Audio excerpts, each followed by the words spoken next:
Hi, everyone. Welcome back to another episode of the Leadership Purpose with Dr. Robin podcast. I'm so glad you're here and you take time to listen into the podcast each week. Really appreciate you. I say it all the time and I will continue to say it because I really do. And because you've been listening in, we've been ranked in the top 5% of all podcasts globally, according to Listen Notes. So thank you so much. And if you would go over and rate, review, and subscribe to the podcast, it will help us to keep going. All right. And today I'm talking with Donna Griffit. Now, let me tell you about Donna. She's a gifted corporate storyteller and pitch alchemist. She's the author of the groundbreaking book. That's my description, groundbreaking book, Sticking to My Story, The Alchemy of Storytelling for Startups.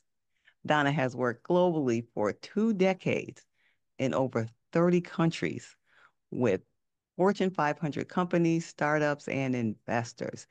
And she magically spins raw data into compelling stories that captivate audiences and drive results. Welcome, Donna Griffit.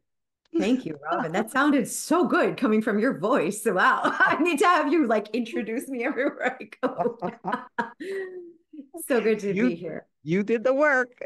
I just told the people. Mm.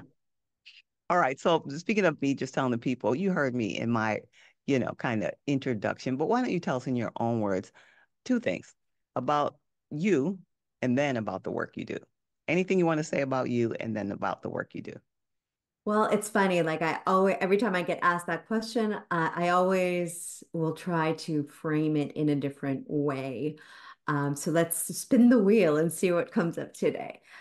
Um, I never was one to walk the straight and narrow path and do what was expected. I didn't know what that really meant.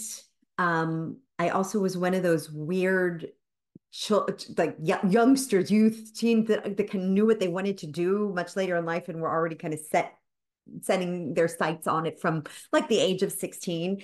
And sometimes when you plan things, they take interesting twists and turns. So my life, I would say, has been a series of serendipitous events. And serendipity is my favorite word. And it also is just such a great gift when you can kind of look up, see the sign, know, wow, I could have missed this if I had had my head down and been looking at my feed and be able to take the leap of doing it.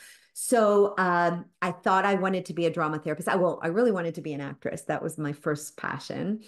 But I think something in me when I was very young knew that it wasn't enough. It was enough out of love, but I didn't want to be waiting tables when I was in my 30s.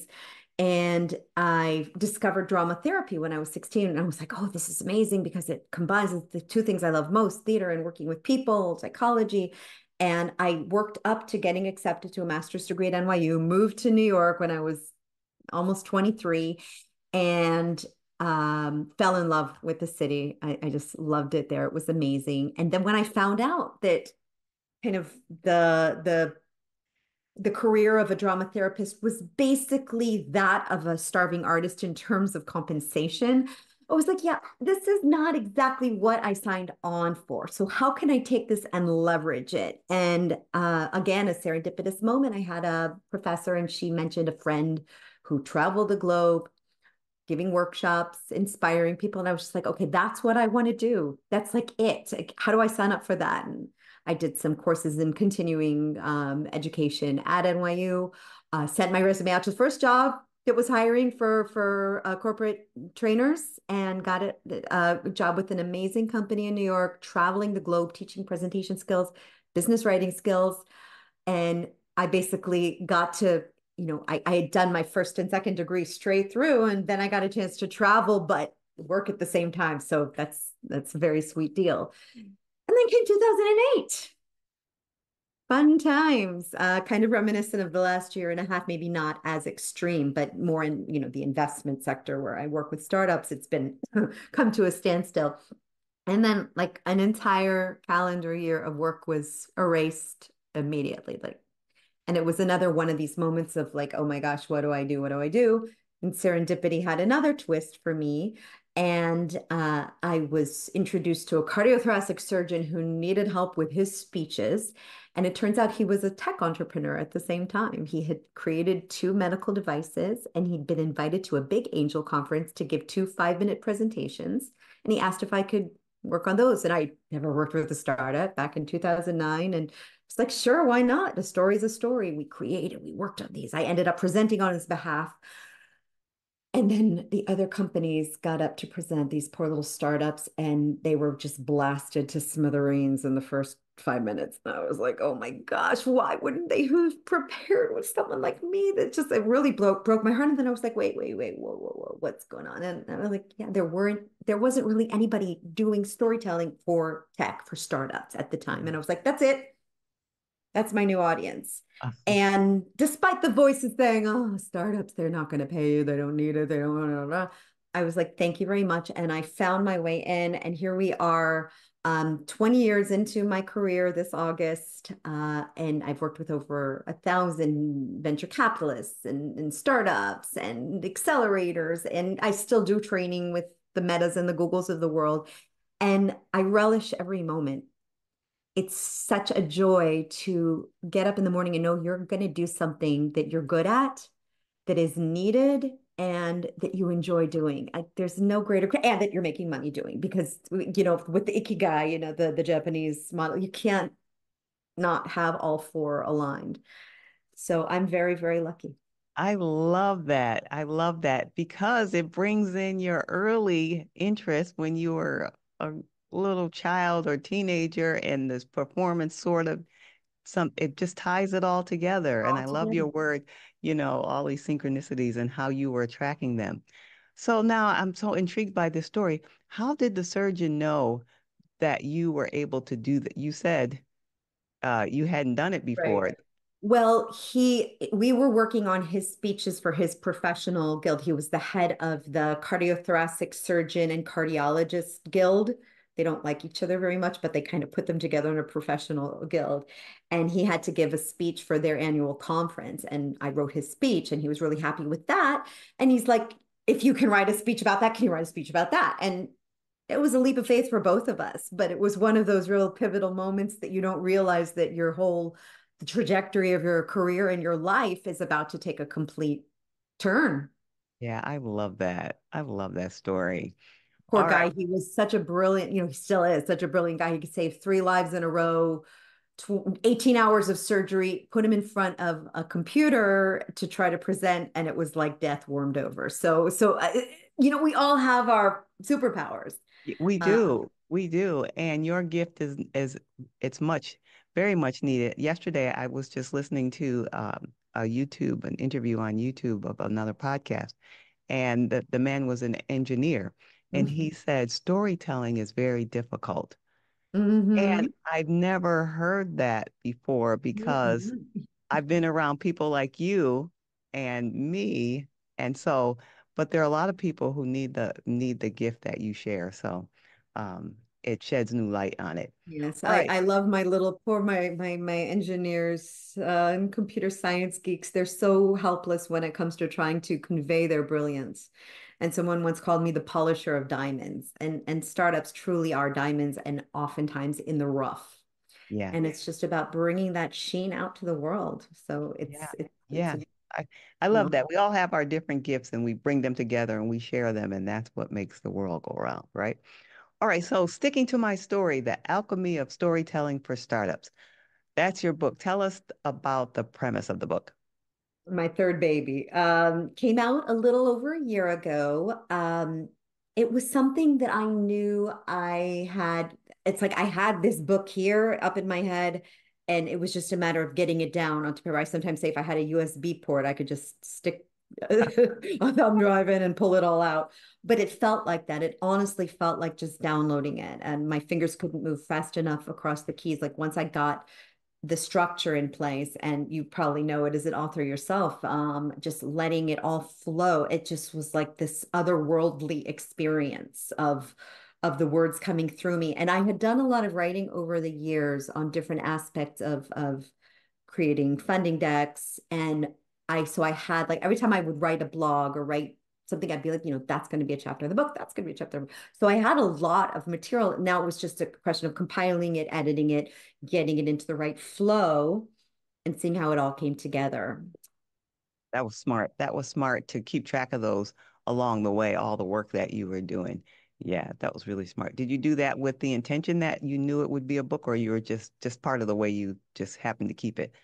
I think a bit of both. I Mhm. knew I wasn't like, okay, let me write a chapter for the book. Here it is. Let's read it. It was more like after I wrote it, I'm like, oh, that'll be a really good chapter in the book. Or that'll be a really good chapter in the book. That's going to be useful.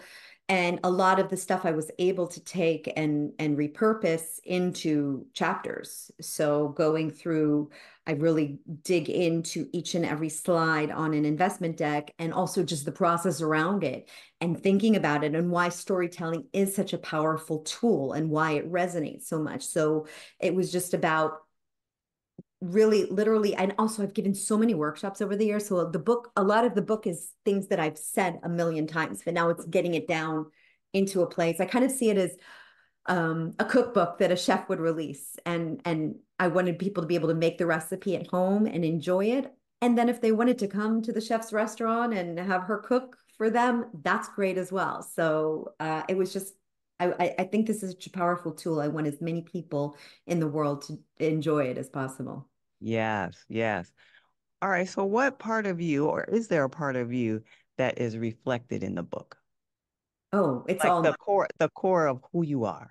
Oh, absolutely. The style and how I write is very much who I am. I think that if somebody didn't know it was me that wrote it, who was familiar with me, it'd be like that's got Donna's fingerprints all over it. My style, my methods, my passion, a bit of humor thrown in there. It's very much reflective of who I am, and that's how I teach people to storytell. Speak to someone as if you were in conversation. It's the most powerful thing you can do. Presentation equals conversation. You're not like, I am speaker, I am above you, I am talking at the. We're having a conversation, even if I'm on a TED stage in front of thousands of people, I'm having a conversation. Yeah. And the more we can stick to that, it's hard to when you're up in front of a lot of people, but the more you can stick to that mindset in any kind of communication, the more impact you'll have. Yeah, yeah. I have a feeling that that nugget right there is helping somebody right now. Somebody listening right now. Okay. All right. So it sounds like you have such passion for your work and, it went through this whole journey to get here. Would you say you have a sense of purpose in your work? Do you say you found Oh, purpose? 100%. Like I said, I mentioned the ikigai before. When you can wake up and know you're living out your gifts, then that's purpose. And I know speaking to people, like I had an intro call this morning with someone who has a 20-year-old company that's in the agriculture space, and they've created some innovations, and they now want to fundraise for the first time. And I gave my spiel and whatever. And then he was just very straight. He's like, so basically, you want me to commit to X amount of dollars, knowing nothing about whether you're good at what you do or not, and if it'll be great or it'll be crap. And I said, I really appreciate the candor. And I'm surprised not more people ask me that, because I really am asking them to take a leap of faith. And I said, listen, I don't know exactly how I do what I do. I don't know how to explain it. I joke that I'm Donna GPT and I have some kind of LLM and algorithm in my brain. For years, I've said it way before ChatGPT came out. And I don't know, when I get into that zone, kind of like writing the book, I get into a zone with a client and I become one of their team members for 2 hours, and I am able to process their facts and figures and data, have a conversation between them and an investor or a potential client, get the pushback, and then write from that perspective of them at the same time. And it's like 2 hours later, I emerge and it's been written. I'm like, who wrote that? Like, what I still sometimes have to catch myself. And it's such a relief for them as these the tech guys or the tech ladies that are like, this is really hard, to have somebody have pulled these thoughts literally out of their brain, untangle them and weave them back together in the way that they've always wanted to say it, but Yes. didn't quite work. Yes. So Yes. if that's not purpose, I don't know what is. Helping people bring the best of themselves to the world. Yes. Yes. I love that. I love that. So you have it. You have a clear purpose. You think it's important for other people to have a sense of purpose in their work? Oh gosh, yes. Wouldn't it be horrible to just go to work every day, just, got to pay the bills? I really hope that people, and you know what? And I've met people that are in service positions or janitorial positions that absolutely love what they do and feel a lot of purpose in that as well. It doesn't have to be some kind of crazy made up thing like a storyteller. If you see purpose and you see value in what you do and you see other people gaining from that, then that's everything. So it's about looking for that. And if you're not seeing the purpose, perhaps you want to make an adjustment or find something else in your life that you can bring your purpose to, because otherwise, why are you living life? It's not a dress rehearsal. This is what we've got to get out there and bring ourselves and enjoy every minute to the most. Yes. Yes. And as you know, the podcast is Leadership Purpose. And so I started the podcast with the thought of supporting high achieving women. And when I first started, I thought that was the only nugget of information I had. I'm like, okay, this is enough to start, to have the people in mind. And then it kind of expanded. But let me tell you my definition of a high achieving woman, because it's a general term and kind of different people mean different things when they say it. So one or more, any of these characteristics to me create the definition of a high achieving woman. A woman who is responsible, goal oriented, ambitious in a positive way, ambitious. She's good at a couple things. People come to her in her professional life and say, "Hey, let me get your advice," or just want to, hear from her. People in her personal life, family, friends, community, neighbors. Oh, I just want to ask you your opinion about any random thing. For me, everybody, it's like restaurant recommendations, trip recommendations. I like people, I guess I know and recommend a lot. So people are always coming to me, even in my personal life for this, which I'm happy to do. I like spreading good news, So you know, good people. Yeah. you know exactly what I'm talking about then. Exactly. Yeah. So this, Everything you just said resonated, and that's exciting that that's the definition of a high achieving woman. Um, I'm honored. Because to me, it's just always been a given. Like I guess at the age of 16, knowing what you want to do, even if it didn't pan out exactly that, is ambition. And I hope that that's in the most positive sense of it. I don't quite what is negative ambition? Like when it's like well, I I just want to say, make money and yeah, I say positive because I think I spoke to somebody one time and they were confusing ambition with overly ambitious mm, to the like expense of the person. workaholic. Yes, Oh, to the yeah, expense of the okay. person. Yes. Oh gosh, So no. that's why I mean, as a high achieving woman, there might be some of that, but that's not what I was talking about. I was talking about Yeah, someone who's driven by this, this inner drive to yeah. achieve.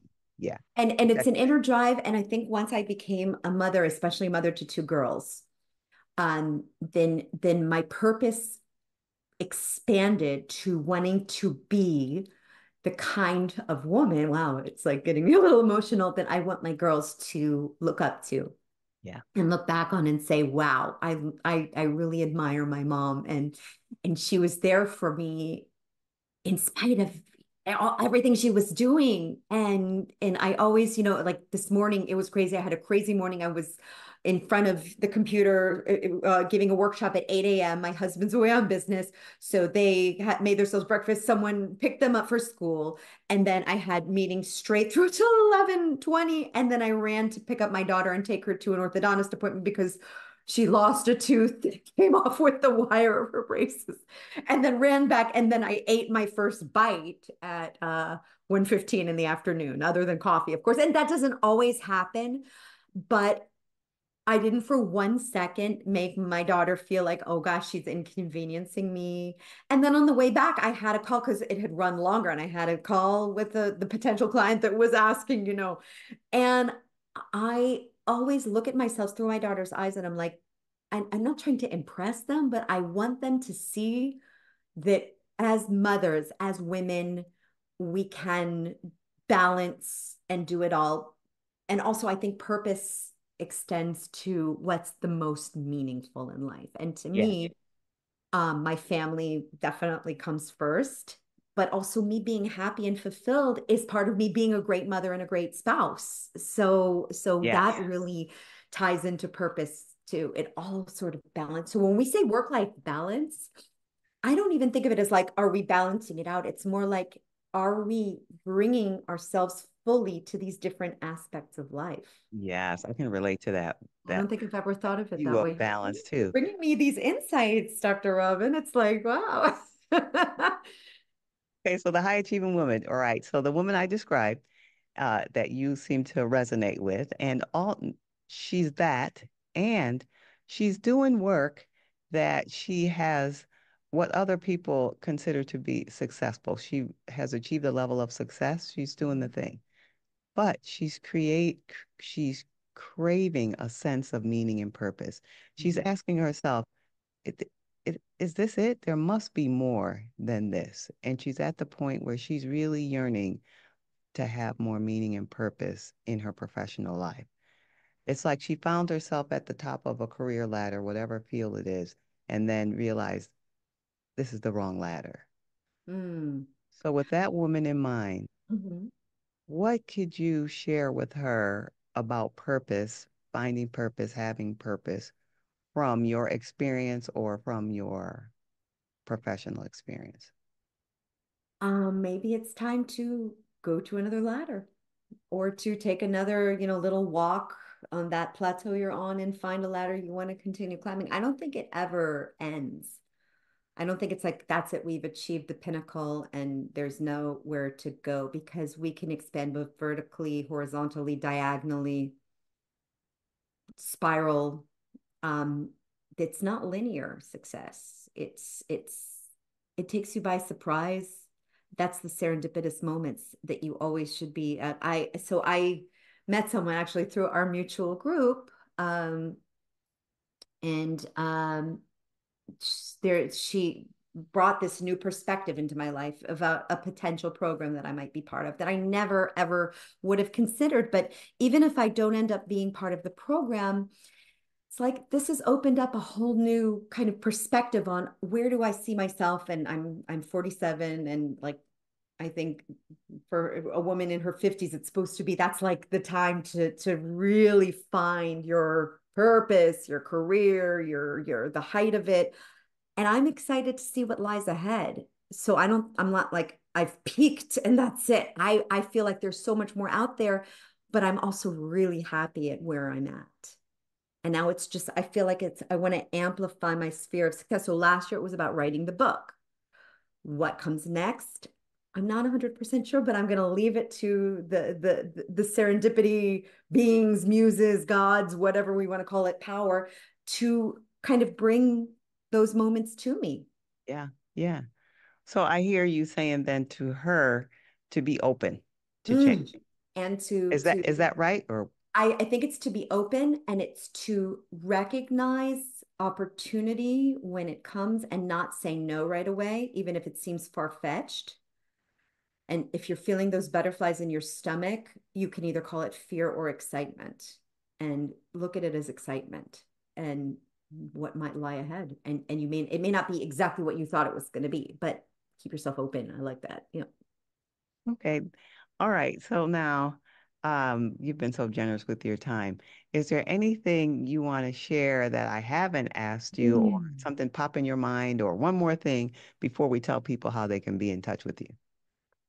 Um, I think that there's been so much discourse with feminism and women and empowerment and that I think it's time to like let a lot of those things go and just be and do and not be so concerned. I think that it's really important that we support each other. I think that having good women in our lives that inspire us, that support us, that see the best in us, um, is extremely important. but also being able to be those things for ourselves is extremely important. And I'm always one that I'd rather hear a request than a complaint. I'm allergic to complaining. And my girls, even if they, oh, she did this, I'm like, okay, what is it that you're asking for here? Can you tell me what you need? And and that always reframes it. And then it's like, what is the need behind it? So ask for what you want. Don't complain about it. Get out there and do it. Okay. All right. Now, I'm guessing someone might say, well, how can I hear more about this storytelling in this book? So where can they reach you? My website is my name, donnagriffit.com, one T, two F's, no H. It's not, it's like Melanie Griffith without the H. Uh, and yeah, there's lots of resources there. And the book, of course, Sticking to My Story is on Amazon, both with Audible and Kindle and the paperback. I did my own audio, which was lots of fun as well. And yeah, you could reach out to me at donnagriffit.com as well. Okay, wonderful. Donna, thank you for taking time out of your Thank you day for and having me. sharing your wisdom and inspiration with us today. Really appreciate it. Thank My you. pleasure. Okay, everyone, I'd love to hear from you. And if you're the woman we described earlier, where you're looking for more meaning and purpose in your work, I have a resource that will help you get on your way. And that's over at the podcast website, leadershippurposepodcast.com, leadershippurposepodcast.com. And I'm on LinkedIn if you want me to send a message to me or on any social, but I spend most of my time on LinkedIn. I would love to hear from you at Robin L. Owens, PhD, at Robin L. Owens, PhD. And until next time, this is Dr. Robin.